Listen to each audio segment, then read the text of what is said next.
Hello everyone, hope you all are doing good. Welcome back to Learnify. Previous video में हमने Ghaznavi dynasty को किया था, आज हम गौरी डायनेस्टी को करने जा रहे हैं। गौरी डायनेस्टी में जो सबसे इंपॉर्टेंट नाम आता है वो मोइजुद्दीन सैम का है, जिनको शहाबुद्दीन मोहम्मद गौरी के नाम से जाना जाता था। उन्होंने जो गजनी का थ्रोन था उसको कैप्चर किया था 1174 में। उसके बाद 1175 में उन्होंने पेशावर, मुल्तान और सिंध को फतह किया। लेकिन उनकी जो सबसे इंपॉर्टेंट कंट्रीब्यूशन थी वो 1186 में उस वक्त के जो गजनविद किंगडम थी उसके जो लास्ट किंग थे खुसरो मलिक, उनको शिकस्त दे करके गजनविद डायनेस्टी इन्होंने एंड कर दी थी। उसके बाद स्टार्ट होती है गौरी डायनेस्टी। शहाबुद्दीन मोहम्मद गौरी ये पहले मुस्लिम रूलर थे या पहले मुस्लिम कन्क्वरर थे जिन्होंने ये पंजाब रिवर को क्रॉस करके पहली दफ़ा दिल्ली के लिए जंगें लड़ी थी हिंदू रूलर्स के साथ। इन्होंने बठिंडा को कैप्चर किया 1191 में, जो कि बाद इन्होंने सोचा कि ये गजनी वापस जाएं। जब ये वापस जा रहे थे तो रास्ते में इनको पता चला कि पृथ्वीराज चौहान एक आर्मी लेकर के वापस बठिंडा को कैप्चर करने आ रहे हैं। तो उस वक्त शहाबुद्दीन मोहम्मद गौरी ने ये काम किया कि वो वापस आए और यहाँ पे बैटल होती है इनके बीच में, पृथ्वीराज चौहान के बीच में और महमूद गौरी के बीच में। इसको बैटल ऑफ टराइन के नाम से जाना जाता है। ये 1191 में हुई थी। इस लड़ाई में महमूद गौरी को शिकस्त होती है और पृथ्वीराज चौहान बठिंडा को वापस कैप्चर कर लेता है। महमूद गौरी दोबारा से जाते हैं गजनी, वहाँ पे एक साल प्रिपरेशन में लगाते हैं और दोबारा से राजपूत पे अटैक करते हैं 1192 में। वहाँ पे होती है सेकंड बैटल ऑफ टराइन, जहाँ पे राजपूत जितने भी थे उन्हें शिकस्त दे दी थी पृथ्वीराज चौहान को।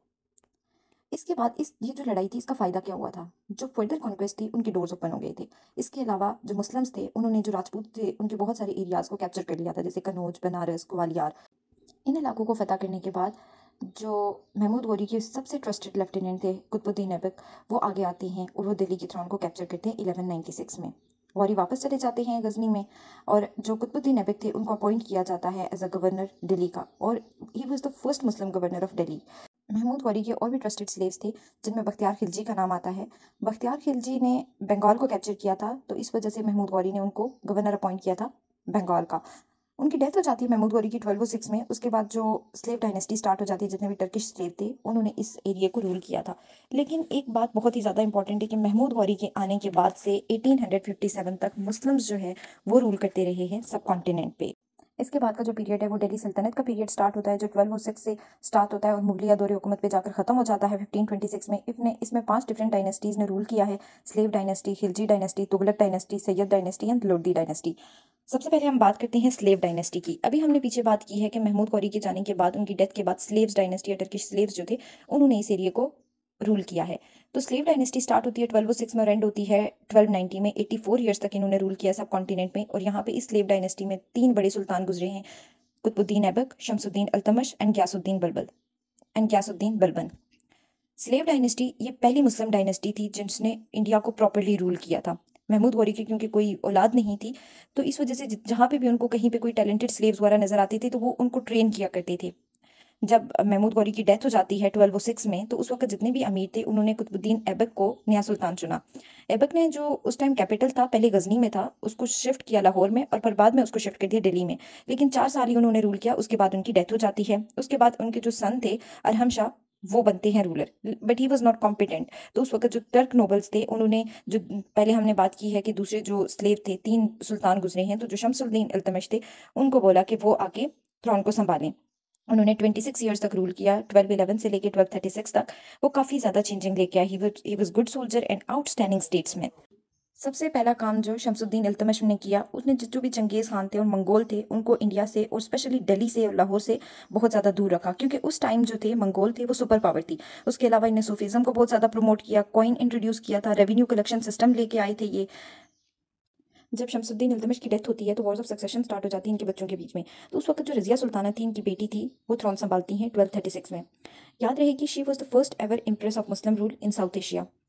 अब टर्किश जितने भी नोबल थे वो एक वुमेन रूलर को अपने ऊपर बर्दाश्त नहीं कर सकते थे, स्पेशली जब वो उनकी पावर को चैलेंज कर रही हो। She was very competent and able ruler. बस एक ही डिस्क्वालिफिकेशन थी उसकी कि वो एक औरत थी। She was unable to survive very long, और उनका मर्डर हो जाता है 1240 में। और उसके बाद जो उनके सौतेले भाई थे बहराम शाह, वो जाकर के थ्रोन संभालते हैं। उसके बाद जो यंगेस्ट सन थे इल्तुतमिश के, नसीरुद्दीन मोहम्मद, वो सुल्तान बनते हैं 1245 में।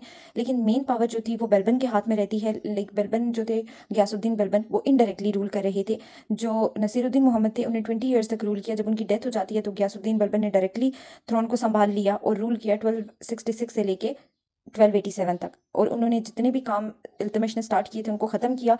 बलबन के फिर जितने भी सक्सेसर्स थे वो जितने भी स्टेट के जितने भी अफेयर्स थे उनको संभाल नहीं सके, तो फिर अल्टीमेटली जो स्लेव डायनेस्टी थी वो ख़त्म हो जाती है और खिलजी डायनेस्टी स्टार्ट हो जाती है।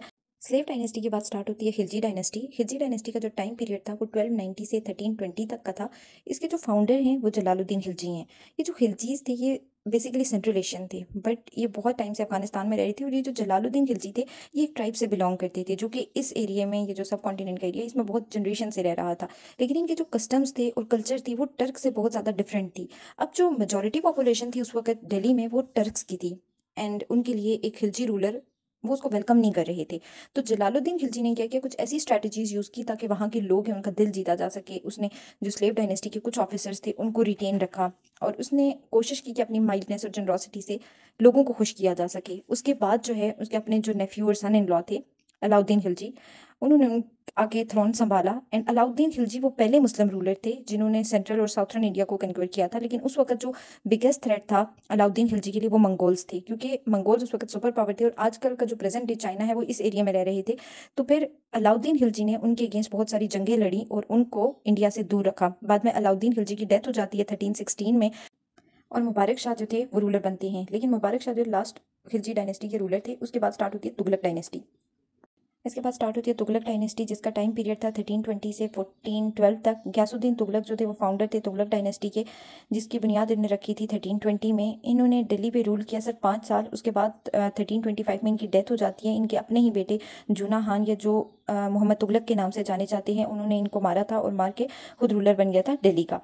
बात करते हैं मोहम्मद तुगलक की, तो Mohammad Tughlaq was a man of ideas and not actions. उन्होंने बहुत सारी इंप्लीमेंट करने की कोशिश की थी स्ट्रैटेजीज़ को, लेकिन कोई भी काम नहीं कर रही थी। और जो उस वक्त तसल थी पावर हंग्री प्रिंसेस के बीच में वो स्टार्ट हो चुकी थी। उसके बाद अमीर तैमूर ने जब 1319 में दिल्ली पे हमला किया था, तो उसकी वजह से पॉलिटिकल और इकोनॉमिक स्टैंडिंग थी तुगलक्स की वो बिल्कुल बहुत ज़्यादा और वीक हो गई थी, जिसकी वजह से तुगलक डायनेस्टी इवेंचुअली एंड हो जाती है 1414 में, जब खिज़र खान जो थे उन्होंने सैयद डायनेस्टी स्टार्ट की थी दिल्ली में। इसके बाद आती है सैयद डायनेस्टी जिसका टाइम पीरियड है 1414 से 1451 तक। सैयद डायनेस्टी के जो फाउंडर थे वो खिज़र खान थे, जिनको तैमूर ने जब हमला किया था इंडिया पे तो उनको अपना नॉमिनी यहाँ पे अपॉइंट किया था। वो उनके नाम पे या उनके बाद में जो सक्सेसर्स थे उनके नाम पे रूल कर रहे थे। सैयद डायनेस्टी 1451 तक रही है और इस दौरान 4 सुल्तान थे, उन्होंने इसको रूल किया है। और लास्ट जो थे वो शाह आलम थे। और बाद में जब बहलूल खान लोधी को के हाथ में अथॉरिटी जाती है जो कि पठान सुल्तान थे, तो सैयद डायनेस्टी ख़त्म हो जाती है। बात करते हैं लोधी डायनेस्टी की, तो लोधी डायनेस्टी जो थी first and last Afghan dynasty थी जिसने साउथ एशिया पे रूल किया था with exception of Sher Shah Suri, क्योंकि शेरशाह सूरी एक अफगान रूलर थे जिन्होंने बाद में मुगल पीरियड में थोड़े टाइम के लिए रूल किया था इंडिया को। बहलूल लोधी जो थे वो जिन्होंने जो फाउंडर थे लोधी डायनेस्टी के, वो गवर्नर थे सिरहिंद के। जब सैयद वीक होना शुरू हुए, पावर वैक्यूम क्रिएट हुआ, तो इन्होंने पहले पंजाब को कैप्चर किया और बाद में दिल्ली को कैप्चर करके 19 अप्रैल 1451 में लोधी डायनेस्टी की बुनियाद रखी। बाद में जब बहलूल लोधी की डेथ हो जाती है तो इनके बेटे निज़ाम खान या फिर जो सिकंदर शाह के नाम से जाने जाते हैं वो रूलर बनते हैं। He was very capable ruler of Lodhi dynasty. और जो आगरा है, आगरा की बुनियाद भी इन्हें रखी थी Sikandar Shah. He was founder of Agra. अपने बाप की तरह इनकी डेथ भी नेचुरल डेथ हुई थी। और इसके बाद वॉर्स ऑफ सक्सेशन स्टार्ट हो जाती है इनके बच्चों के बीच में, इब्राहिम और जलाल के बीच में, जिसकी वजह से इवेंचुअली लोधी डायनेस्टी खत्म हो जाती है। कैसे खत्म होती है कि जो लास्ट इब्राहिम लोधी थे, लोधी डायनेस्टी के लास्ट सुल्तान, उनको बाबर ने शिकस्त दी थी 1526 में और मुगल दौरे हुकूमत की बुनियाद रखी थी।